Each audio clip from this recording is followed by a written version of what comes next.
Navbharat times में आप सभी का स्वागत है। और इस वक्त हम लोग लखीमपुर खीरी की श्रीनगर विधानसभा सीट में मौजूद हैं। और कमोबेश हम आपको ये भी बता दें कि हमें जाना निघासन था और निघासन के रास्ते चूँकि शारदा नदी का किनारा हमको दिखा और यहाँ पर जो है किसान अपनी ज़मीन की जुताई कर रहे हैं। पीछे ये जुताई मशीन चल रही है, गन्ना का यहाँ पर खेती हो रही है। हमने भी कोशिश करी कि मूल जगह में जाके किसानों से ज़रा हम बात करें और जानें कि आखिरकार यूपी की सियासत में जिस अन्नदाताओं का जिक्र हमेशा होता है वो क्या सोचता है।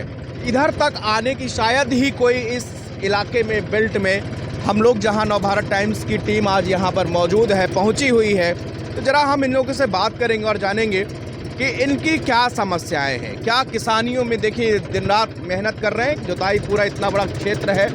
यहाँ पे शारदा नदी का एक पार्ट यहाँ पे दिखाया है। ये जहाँ पर भी मिट्टी या कुछ भी फंस जाता है तो इसको उठा के बाकायदे आप लोगों ने देखा होगा इस समय समतल कर रहे हैं। जुताई करने के बाद में लेवलिंग जो खेतों की होती है वो यहाँ पर जो है कर रहे हैं। इनसे ज़रा बात करते हैं। आपका नाम क्या है? अरविंद यादव। अरविंद जी, क्या लगता है आपको क्या परेशानियाँ किसानी में खेती में पड़ रही हैं और क्या क्या समस्याएं आपका सामना करना पड़ रहा है? हमारे वहाँ मेन समस्या ये कि जो बजाज ग्रुप मिल है उसको गन्ना हम लोग देते हैं लेकिन वो समय पे पेमेंट नहीं दे पा रही है। समय पे पेमेंट नहीं मिलता है तो सरकार के जो सेंटर हैं जहाँ पर वो MSP पे आप बेच पाते हैं, तो क्या वहाँ पर क्यों नहीं बेचते? नहीं तो ये गन्ना मतलब कि एक एरिया बंधा हुआ है। जैसे हमारे वहाँ गुलरिया पड़ोस में है, वो 14 दिन पे पेमेंट कर देती है, लेकिन हमारे वहाँ बजाज है जो लमसम पिछले साल का पेमेंट जो है इस साल का गन्ना ख़त्म होने वाला है, तब भी लमसम 10 दिन का पेमेंट बाकी है। तो क्या अभी तक आप लोगों ने इसकी शिकायत प्रशासन से या कुछ क्या ऑप्शन है? जब पेमेंट नहीं मिलता तो आप उनकी शिकायत किससे करते हैं? हम लोग कई बार धरना प्रदर्शन किया गया है लेकिन कोई अभी सुनवाई नहीं हुई है। तो डीएम की सख्ती की वजह से कुछ पेमेंट बढ़ा है। अच्छा, डीएम की सख्ती से वजह से पेमेंट मिला है। अच्छा, पिछले 5 साल में यहाँ पर क्या विकास हुआ, क्या काम हुए? विकास तो हमारे क्षेत्र में कोई विशेष विकास नहीं हुआ है और हमारे क्षेत्र की समस्या जो है बालू की खदान की है। अगर ये रुक जाए तो बहुत ही अच्छा है। ये शारदा नदी में खदान चल रही है कब से? ये लमसम 3 वर्षों से चल रही है। तो क्या इससे क्या आपको नुकसान होता है? जी, नदी का बराबर झुकाव इसी साइड में रहता है। ये ज़मीनों का कटने का डर है। अच्छा, तो ज़मीनों कटने का क्या बाढ़ की भी समस्या है? जी, बाढ़ की बहुत ज़्यादा समस्या है। हम लोग खेत हर साल मतलब कि काट के बराबर करवाते हैं और सील्डिंग बराबर बालू किया जाती है। अच्छा, तो मैं देख रहा हूँ ये जो मिट्टी में बहुत रेत मिली हुई है, पूरी रेतीली मिट्टी है, तो पैदावार पे भी असर पड़ता होगा? जी, बहुत ज़्यादा पैदावार पे असर है। बराबर बाढ़ आने की वजह से बालू जमा हो जाती है तो इससे दिक्कत बहुत होती है। अच्छा, ये बताइए, यहाँ पे अब चुनाव होने वाले हैं 5 साल, अब फिर से आप सरकार बनाने या बिगाड़ने का मौका एक बार मिलता है ये मतदाता को। आपके जहन में क्या मसले हैं जिसको लेकर आप वोट डालने जाएंगे? ये हमारे वहाँ की विकास पे ही है मुद्दा। सरकार बीजेपी भी अच्छी है, अच्छा काम किया है, बस हम लोगों किसानों के लिए पेमेंट समय पर दिलवाती रहे। मतलब कि पेमेंट का आपका ये जो गन्ना का मूल है। अच्छा, हमने सुना है और तमाम दावे भी मैं और भी जगह किसानों से मिला तो वहाँ पे ये था कि हाँ, हमको समय से पेमेंट मिल जाता है। और तो उसमें आपके लिए ये प्राइवेट कंपनियों को बेचना क्या कंपलसरी है? जी, ये बाइंडिंग है समिति के द्वारा कि इसी का बजाजी ग्रुप को हम लोग को देना है। अगर हमारा एरिया कट के गुलरिया को लग जाए तो ज़्यादा बेहतर है। वो 14 दिन पे पेमेंट कर रही है। अच्छा, ये समिति की तरफ से तय हो गया है कि बजाज को आप देंगे? जी, ये समिति की तरफ से है। ये हम लोग खम्भाड़ खेड़ा के बहुत ज़्यादा नज़दीक हैं, इसलिए हमारा एरिया खम्भाड़ खेड़ा से लगा हुआ है।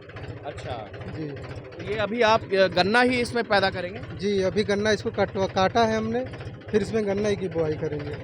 धान की फसल यहाँ पे नहीं हो पाती है। हाँ। पानी बहुत ज़्यादा लगता है। अच्छा, ये क्या रखा हुआ है? ये लेबल के लिए है, कंप्यूटराइज जिसको करहा बोला जाता है।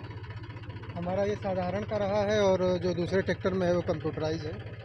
मतलब कंप्यूटराइज, इससे पता चल जाता है खेत हाँ, की लेबलिंग? हाँ, कि कहाँ ज़्यादा खाली है और ऊंचा है। अच्छा, कितनी पैदावार हो जाती है? कितने ये क्या हिसाब की पैदावार है इसमें?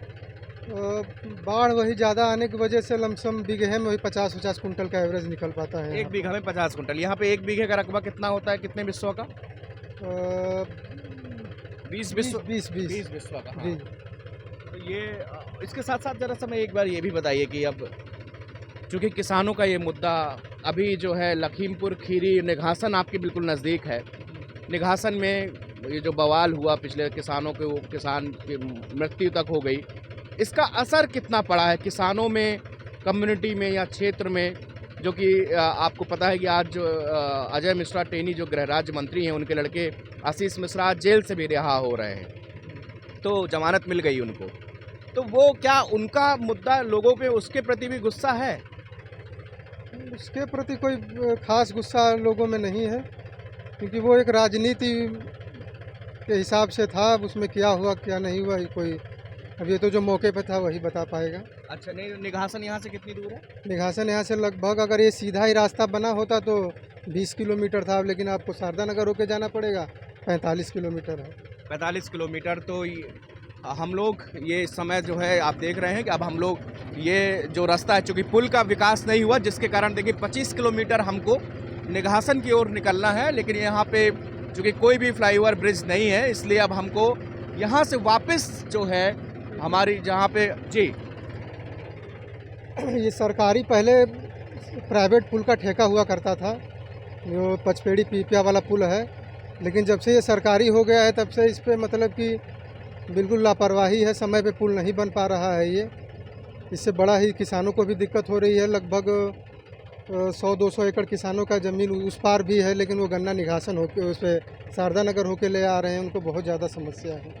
इस पर सख्ती होनी बिल्कुल चाहिए। सही बात है। इस समस्या से हम भी जूझ रहे हैं। हमारे गूगल मैप ने जो रास्ता बताया था वो आगे ख़त्म हो रहा है, चूँकि शारदा नदी के पास मिला। तो संयोग अच्छा था कि इन लोगों से बात हो गई और ground zero literally Navbharat times की कोशिश इस सफ़र में ये है कि हम बहुत ज़्यादा राजनेताओं से मुखातिब ना हो, जो आम आदमी है, जो कहते हैं कि आखिरी व्यक्ति है, उस तक पहुंचने की यहाँ पर हमारी कोशिश है। हमारे सहयोगी सत्यकाम अभिषेक के साथ में मैं विनीत त्रिपाठी, लखीमपुर खीरी।